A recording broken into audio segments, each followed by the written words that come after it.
Hey guys, welcome to Saisha Spectrum.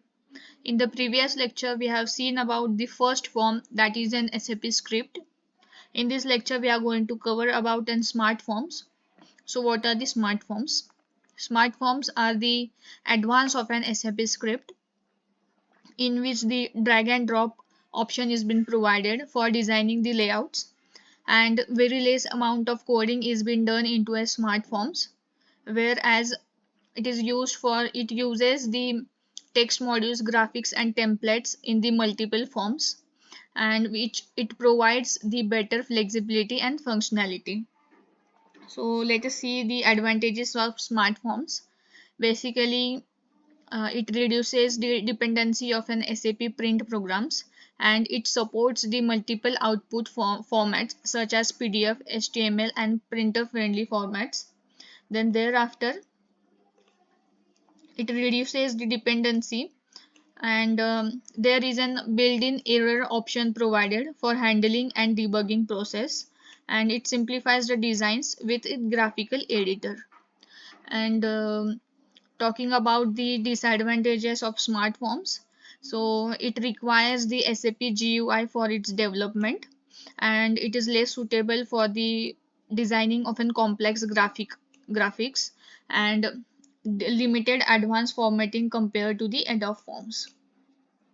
So thereafter, let us see the steps to create a smart form.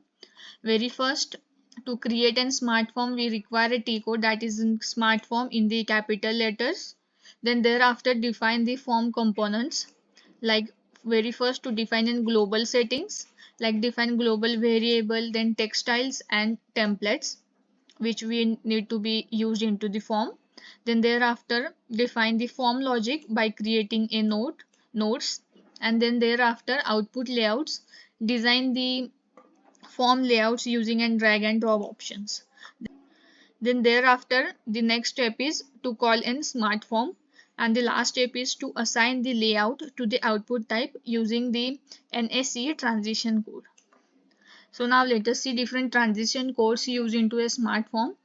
Basically, for designing the smart form, we use a smart form T code, and then for inserting the logos, we use SE78 T code, and for output type configuration, NACA T code is being used.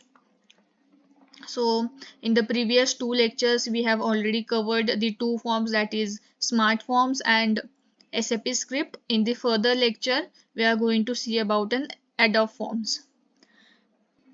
So like this video and subscribe to our channel for more such videos. Keep supporting and thanks for watching.